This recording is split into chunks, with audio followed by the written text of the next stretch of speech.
nangyayari na yung sinasabi ni Lolong Bokyo. Umiepekto na yung pagkawala ng Ugtaw.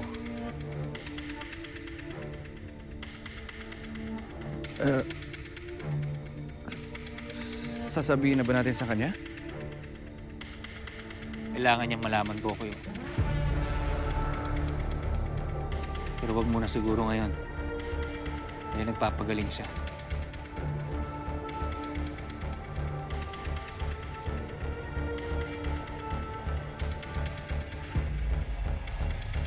Sabagay.